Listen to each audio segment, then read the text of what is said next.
Hello everyone. तो कैसे हैं आप सब लोग। तो आज हम पढ़ने वाले हैं economics program, BA program, fifth semester. Because exam आ रहे हैं और इकोनॉमिक्स का आपको वीडियो कहीं पर भी नहीं मिल रहा होगा यूट्यूब पे। सारे बच्चे परेशान हैं। चलो कोई बात नहीं, आपका इकोनॉमिक्स कंप्लीट कराने की जिम्मेदारी मैं लेता हूं। बस भाई मेरे को सपोर्ट करते रहिएगा, लाइक शेयर और सब्सक्राइब करते रहिएगा। जो जो दोस्त आपके इकोनॉमिक्स लिए हुए हैं या फ्रेंड आपके इकोनॉमिक्स लिए हुए हैं उन्हें वीडियो शेयर करते रहना अच्छे से।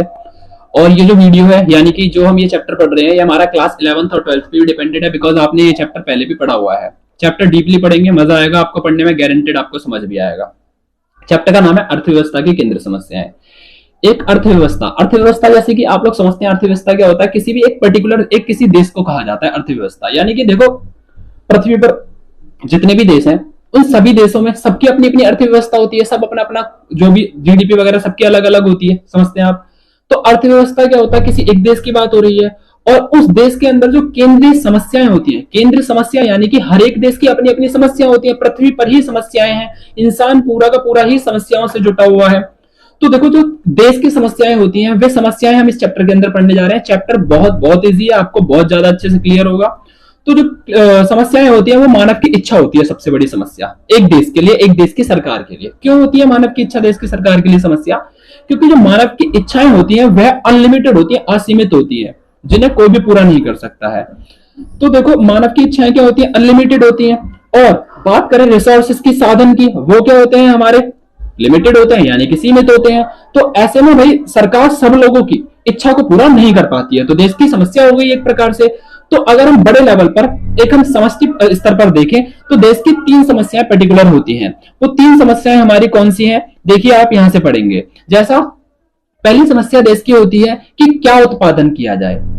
ओके, अब क्या उत्पादन किया जाए। दूसरी समस्या होती है तो हमारी अर्थव्यवस्था की कि भाई उत्पादन कैसे किया जाए। तीसरी समस्या होती है कि भाई उत्पादन किसके लिए किया जाए। यानी कि ये तीनों की तीनों समस्याएं होती हैं एक अर्थव्यवस्था के अंदर। और इन तीनों समस्याओं का अध्ययन हम इस चैप्टर के अंदर करेंगे, क्योंकि चैप्टर के अंदर तीन यही मेन जो टॉपिक मेन है वो यही है। अगर क्वेश्चन पूछा जाएगा आपका तो यहीं से पूछा जाएगा। सबसे पहला क्वेश्चन है हमारा पार्ट है कि क्या उत्पादन किया जाए। जैसा कि यहाँ पर लिखा हुआ है, पढ़ते हैं। साधनों को एक से अधिक प्रकार की वस्तुओं के उत्पादन में प्रयोग किया जा सकता है। उदाहरण के लिए श्रम की इकाइयों को एक भूमि के टुकड़े पर, श्रम मतलब होती है लेबर, लेबर की यूनिट इकाइयां होती हैं। अब आप उन्हें यूज करना चाहते हैं तो आप एक चीज खुद सोचिए, क्या आप उसे एक फैक्ट्री में यूज करेंगे? एक लेबर है आपके पास, आप उसे फैक्ट्री में भी यूज करना चाहते हैं, मकान भी बनवाना चाहते हैं, उसे आप कृषि पर भी यानी कि किसी एक खेत पर भी यूज करना चाहते हैं, तो इम्पॉसिबल है भाई, आप कर ही नहीं सकते ना। आप एक व्यक्ति को कहां कहां यूज कर सकते, नहीं कर सकते। ध्यान देने योग्य बात यह है कि उत्पादन साधनों को उन सारी क्रिया, उत्पादन साधन, उत्पादन के जो बनाने के यूज होते हैं साधन, उन सारी क्रिया, सारे कामों के लिए जिनके लिए वो आवश्यक है, एक ही समय में हम उपलब्ध नहीं करवा सकते। इसलिए हमारे समाज के अंदर अलग अलग क्रियाओं के प्रयोग में से चुनाव करना पड़ता है, यानी कि हमें चयन करना पड़ता है। तो मैंने अभी शुरुआत में कहा था कि हमारे सबसे आगे जो मेन होती है समस्या होती है वो चयन की समस्या होती है। आपके पास पैसे 10 रुपए हैं, आपको किन्हीं दो वस्तुओं को अलग अलग खरीदना है, तो आपको उन दोनों वस्तुओं में से, और दोनों का जो मूल्य है वह 10 रुपए है, तो आपको उन दोनों में से क्या करना पड़ेगा, उनका चयन करना पड़ेगा। तो ऐसे यहां पर बताया हुआ है। तो इन्होंने कहा वस्तु एक ए है, उसका चुनाव करने के लिए दूसरी बी सी डी को आपको क्या करना पड़ेगा, छोड़ना पड़ेगा, उन्हें स्वीकार करना पड़ेगा। और यदि किसी उत्पादन साधन अथवा उत्पादन साधनों के मिश्रण उत्पादन में उपलब्ध नहीं है ना, तो भाई अतः यहां पर को एक वस्तु के उत्पादन में प्रयोग किया जाता है, तब यही उत्पादन साधन की दूसरी व्यक्तियों के लिए उपलब्ध नहीं होंगे। यानी कि मैं आपको ये समझाना चाहता हूं, अगर आप किसी एक वस्तु को, आपके पास कोई एक चीज है ना, आपके पास एक व्यक्ति है, एक मजदूर है, आप उससे दो जगह काम करवाना चाहोगे। माना आपके घर में भी वो काम कर रहा है और आप सोचो फटाफट उससे मैं उससे फैक्ट्री में भी काम करवा लूं, तो भाई इंपॉसिबल है। आप उसे एक ही जगह पर काम करवा सकते हैं, क्योंकि अर्थव्यवस्था में हमारी जो इच्छा है वो तो अनलिमिटेड। आप कहोगे पोछा भी लगवा लो, आपने घर में मजदूर रखा है, पोछा भी लगवा लो, खाना भी बनवा लो, फैक्ट्री में भी काम करवा लो, भाई इंपॉसिबल। हम एक व्यक्ति को एक ही जगह पर क्या कर सकते हैं, उसका यूज इस्तेमाल कर सकते हैं। अतः खाद्यान्न का उत्पादन अपेक्षाकृत कम होगा अगर आप किसी एक चीज में उसका यूज करेंगे। इसी प्रकार यदि समाज वर्तमान में अधिक उपयोग करने का निर्णय करता है तो भविष्य के लिए उसे कुछ ना कुछ कम करना पड़ेगा। अगर मान लो पानी है, पानी का अच्छा एग्जांपल है, अगर आप पानी का यूज अभी भरपूर कर लो, बिन फालतू में से वेस्ट करते रहो, तो इन फ्यूचर आपको खुद सोचो ना, वो पानी हम तो हो सकता है कि हम जब बुढ़ापे में हमारी जो एज जाए तो उस समय पर जाकर के वो पानी कम हो जाए तो आज हम उसका यूज कर लेंगे, लेकिन बाद में हम उसका यूज नहीं कर पाएंगे। तो यहाँ पर हमने फर्स्ट पॉइंट किया कि क्या उत्पादन किया जाए। तो हम किसी चीज का अगर उत्पादन करते हैं तो उस समय पर हमें यह ध्यान देना पड़ता है कि उत्पादन क्या करना है, और ये समस्या है हमारे लिए नहीं, सभी के लिए होती है, हर एक देश के लिए समस्या होती है। आगे बढ़ते हैं दूसरी समस्या पर। दूसरी समस्या हमारी है कि कैसे उत्पादन किया जाए। दूसरी समस्या साधनों के संगठन से संबंधित है। अगर भाई माना, मैं डायरेक्ट बताता हूं आपको कि आपको उत्पादन करना है, तो सबसे बड़ी समस्या तो यही है ना कि आप जो प्रोडक्शन यानी कि उत्पादन करने जा रहे हैं उस उत्पादन को आप करेंगे कैसे। यानी कि आप भाई लेबर से करना चाहेंगे या फिर किसी मशीन से यानी कि पूंजी से करना चाहेंगे या फिर आप किसी श्रम प्रधान से करना चाहेंगे। यहां पर यह सबसे बड़ी समस्या होती है कि उत्पादन कैसे किया जाए। तो हमारी उत्पादन की दूसरी समस्या हो गई। और तीसरी समस्या सबसे मेन जो होती है वह होती है किसके लिए उत्पादन किया जाए। अगर आप कोई प्रोडक्शन कर रहे हैं, मैं आपको एग्जांपल से समझाऊंगा अभी अच्छे से, कि अगर आप कोई एक प्रोडक्शन कर रहे हैं, उत्पादन कर रहे हैं, ठीक है, तो अब जब उत्पादन जो किया जा रहा है, आप अपनी एक फैक्ट्री खोलते हैं और उस फैक्ट्री के अंदर आप किसी चीज का उत्पादन करते हैं। माना कि आपकी फैक्ट्री के अंदर नाइक की टी शर्ट्स बनती हैं, शूज बनते हैं, तो आप जो नाइक के शूज बना रहे होंगे उनका प्राइस 2000 रुपीज रखा, 2000 रुपए रखा। क्या उस 2000 रुपए की वस्तु को समाज का हर वर्ग खरीद पाएगा, या फिर उस जो आपने उसकी कीमत रखी है वह उस सभी वर्गों के लिए होगी? नहीं होगी। तो अब जब ये भी तो एक समस्या हुई ना आपके लिए कि भाई अगर आप फैक्ट्री वाले हो और आपको उत्पादन करना है तो आप उत्पादन किसके लिए करोगे। तो अगर आप एक व्यक्ति के लिए करते हो तो दूसरा वाला वंचित रह जाएगा। अगर आप सस्ती चीजें बनाते हो सकता है कि उसे जो अच्छी कोटि के लोग हैं वो ना खरीदे। इसलिए भाई ये भी हमारे अर्थव्यवस्था की एक समस्या होती है कि उत्पादन जो किया जा रहा है वह किसके लिए किया जाए। इतना आपको क्लियर हो गया होगा अच्छे से। मैं आपको एक और बार फटाफट क्विक रिवीजन करवा देता हूं। अर्थव्यवस्था की 3 समस्याएं होती हैं हमारी। पहली समस्या होती है क्या उत्पादन किया जाए, कैसे उत्पादन किया जाए, किसके लिए उत्पादन किया जाए। क्या उत्पादन किया जाए से फॉर एग्जाम्पल जब आप एक किसी व्यापार के अंदर यानी कि अपना काम कर रहे हैं तो आपको भाई अपनी फैक्ट्री खोलते हैं तो आपको भी यही माइंड में रहता है कि उत्पादन क्या करें, है ना, भाई कैसे करें, क्या करें, क्या उत्पादन करें। और दूसरा होता है कि भाई अगर आप फैक्ट्री खोलते हैं तो कैसे उत्पादन करें, मशीनों से करें या लेबर से करें। हो सकता है मशीन आप एक बार में खरीदेंगे तो आपको ज्यादा पैसा इन्वेस्ट करना पड़ेगा। वहीं पर कुछ लोग सोचेंगे कि अगर हम लेबर लगा लेते हैं तो लेबर को थोड़ा थोड़ा देते रहेंगे और वहां से उससे अर्निंग्स करते रहेंगे। तो लोगों की अलग अलग थॉट्स होती हैं और ये समस्याएं भी होती हैं। और तीसरा होता है किसके लिए उत्पादन करें। तो ये टॉपिक हमारा क्लियर हो गया। आगे बढ़ते हैं उत्पादन संभावना वक्र, जो कि आपने क्लास 12 के अंदर भी पढ़ रखा है, ठीक है। चलो देखो, अब प्रश्न यह है कि कोई अर्थव्यवस्था कितनी वस्तुएं उत्पन्न करती है, कितनी सेवा देगी। अगर मान लो कोई एक देश है कितनी वस्तुओं को बनाए, भाई एक फैक्ट्री है, माना भाई कोई एक ब्रिटानिया की फैक्ट्री है, ब्रेड बनाती है, तो भाई वो ब्रिटानिया की ब्रेड कितनी बनाए, कितनी सेवा दे, कितनी उत्पन्न करे उनको, ये बात इस पर निर्भर करती है। पहली चीज कि अर्थव्यवस्था में भूमि कितनी है, लेबर कितनी है और कितनी मात्रा उसकी यूज होगी, समझ गए आप। दूसरी चीज है कि भाई जो साधन है यानी कि जो चीज बना रहे हैं या तो लेबर बना रही होगी उसको, ब्रेड को, या तो फिर मशीनें बना रही होंगी, तो वो कितने कार्य कुशल है। कार्य कुशल मतलब, कुशल का मतलब उनके अंदर कितनी स्किल्स होंगी काम करने की, कितनी गुणवत्ता होगी। तीसरा पॉइंट है समुदाय के पास उपलब्ध तकनीक का स्वरूप है या फिर क्या, जो यानी कि जो लोग उन्हें बना रहे हैं उनके पास टेक्नोलॉजी कैसी है, तकनीक कैसी है बनाने की, प्रयत्न करने में संभव है। अतिरिक्त भूमि की को खेती योग्य बनाया जा सके। जनसंख्या में वृद्धि द्वारा अधिक श्रम की प्राप्ति। भाई आप जनसंख्या में क्या हो रही है, लगातार वृद्धि हो रही है और आपको उससे क्या हो रहा है, लेबर मिल रही है, सीधी सी बात है। क्योंकि जब जनसंख्या हमारे भारत के अंदर बढ़ती जाएगी तो लोग बेरोजगार होंगे, तो बेरोजगार लोग क्या करेंगे, लेबर का काम करेंगे। और पूंजी निर्माण में यंत्र यानी कि जो तुम्हारे सामान होते हैं जिनसे बनाया जाता है, यंत्रों और पूंजीगत साजो सामान में वृद्धि की जा सकती है। उत्पादन के साधनों की कार्य कुशलता मतलब वही स्किल्स हो गई, काम करने की जो कुशलता, स्किल्स को भी बढ़ाया जा सकता है। और टेक्नोलॉजी को नए सुधारों और आविष्कारों के द्वारा आगे बढ़ाया जा सकता है। उत्पादन के वस्तुओं के उत्पादन की कुल मात्रा इन सब परिस्थितियों और संभावनाओं पर डिपेंड करती है या फिर निर्भर करती है। प्रत्येक अर्थव्यवस्था यानी कि प्रत्येक देश हो गया, प्रत्येक देश अपने साधन जो होते हैं जिनसे वह किन्हीं वस्तुओं को बना रही है, उनकी सहायता से, उनकी हेल्प से, जो भी उनके पास साधन है, जैसे जापान है, आपको पता है टेक्नोलॉजी में आ गया, तो वो अपने साधन से, अपने जो टूल्स होते हैं, उपकरण होते हैं, उनकी हेल्प से वस्तुओं की एक परफेक्ट मात्रा बना लेती है, पैदा कर लेती है, क्योंकि उनके पास साधन है। एक से ज्यादा वस्तुओं के उत्पादन की प्रयुक्त कर सकते हैं, हम यूज कर सकते हैं वो।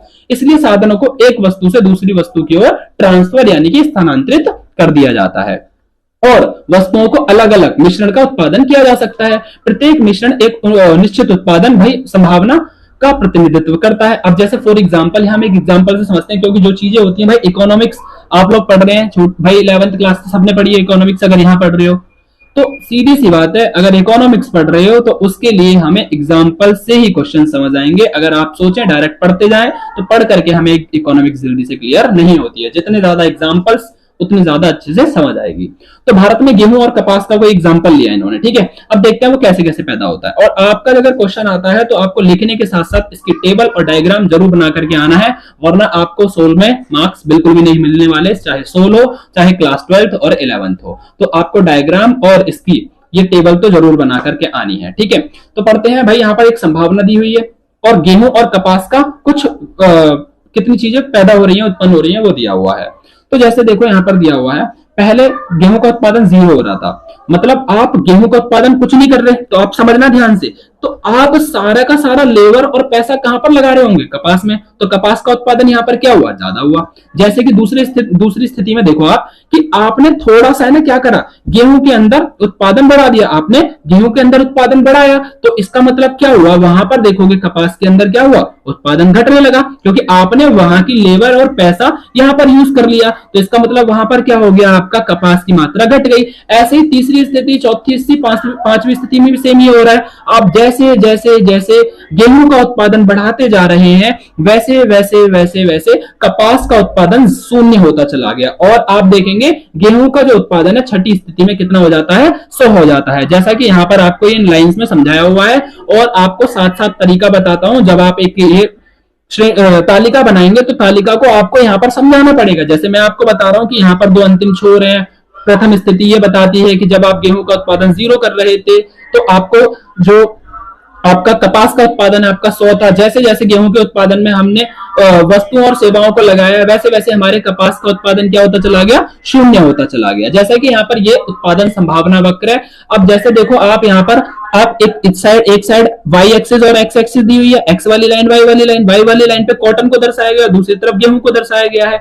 और आप देखेंगे कि कॉटन का उत्पादन जब 100 हो रहा था तो गेहूं का उत्पादन कितना हो रहा है, कॉटन मतलब कपास होती है, कपास का उत्पादन जब 100 हो रहा है तो गेहूं का उत्पादन 0। जैसे इसका कपास का उत्पादन आपका 80 हुआ तो गेहूं का उत्पादन 20। जैसे जैसे जैसे जैसे आपका कॉटन यानी कि कपास का उत्पादन घटता गया, वैसे वैसे आप देखेंगे जो गेहूं का उत्पादन है इस साइड मतलब कि एफ की तरफ बढ़ता चला गया। यानी कि यहाँ पर क्या दर्शाया जा रहा है कि जैसे जैसे भाई यहाँ पर कपास का उत्पादन घट रहा है, वैसे वैसे गेहूं का उत्पादन बढ़ रहा है। यही हमारा उत्पादन संभावना वक्र होता है। इसे रूपांतरण रेखा वक्र भी कहा जाता है। क्लियर हो गया भाई।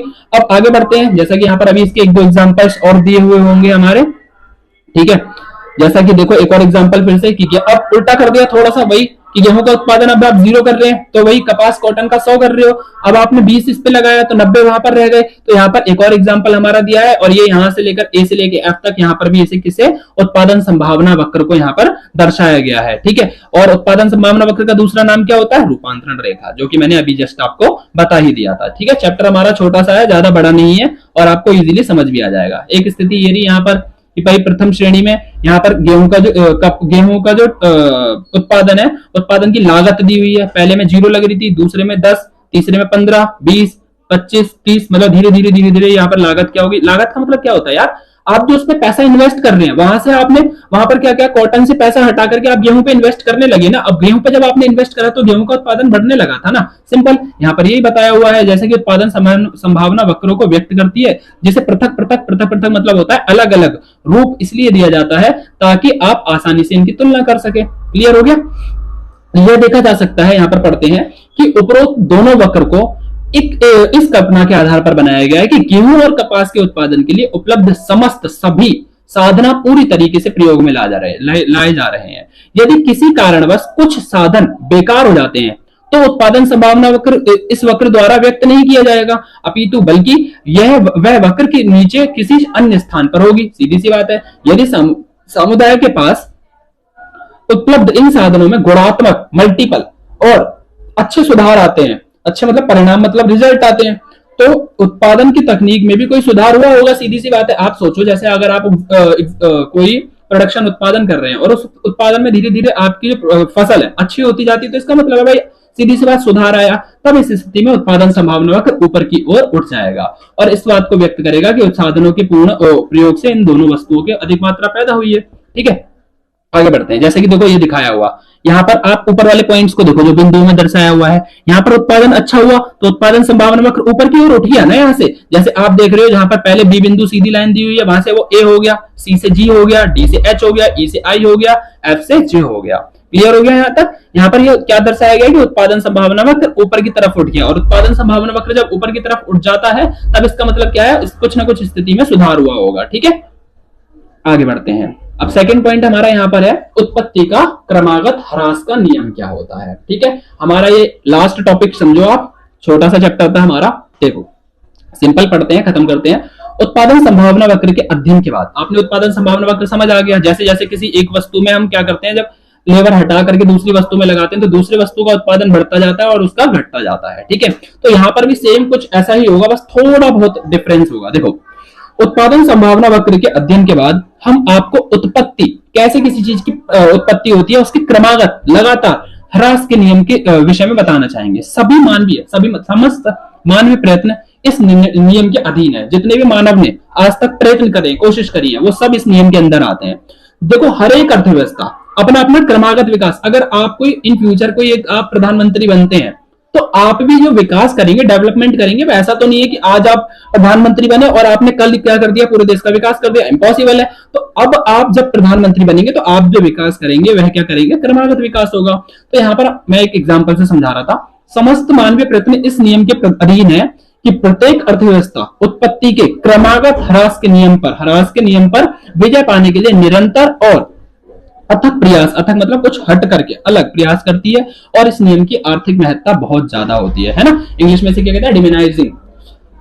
देखो ये नियम ये बताता है, जो हमारा उत्पत्ति का क्रमागत ह्रास का नियम है, कि यदि किसी वस्तु के उत्पादन में, कोई भी वस्तु बना रहे हो आप, अपने मन में सोचो आप कोई एक वस्तु बना रहे हैं और उसके उत्पादन में किसी एक साधन को लगाते हो। भाई साधन मतलब लेबर लगा रहे हो, कुछ भी आप टूल लगा रहे हो, सामान लगा रहे हो, आप लेबर लगा रहे हो, मशीन लगा रहे हो, कुछ भी हो सकता है। साधन का उपयोग अधिक मात्रा में किया जाए और अन्य साधन ना बढ़े। आप खुद सोचो, आपके घर मतलब आप है ना, घर की लेबर भी आप सारी फैक्ट्री में लगा दे रहे हो, तो भाई सीधी सी बात है ना, आपका जो फैक्ट्री का जो माल होगा वो बढ़ता जाएगा, लेकिन घर का कुछ काम नहीं हो पाएगा उस समय पर। तो अधिकाधिक मात्रा में किया जाएगा और अन्य साधन नहीं बढ़ेंगे, उस समय पर कुछ नहीं होगा। आप सारी जगह एक ही जगह पर सारी साधन लगा दोगे तो उत्पादन में क्या होगा, वृद्धि कैसी होगी, घटती दर से होगी। मतलब आप पहले तो देखोगे बढ़ रही है वृद्धि, फिर धीरे धीरे वो घटती जाएगी। इस नियम को समझने के लिए एक उदाहरण लेते हैं।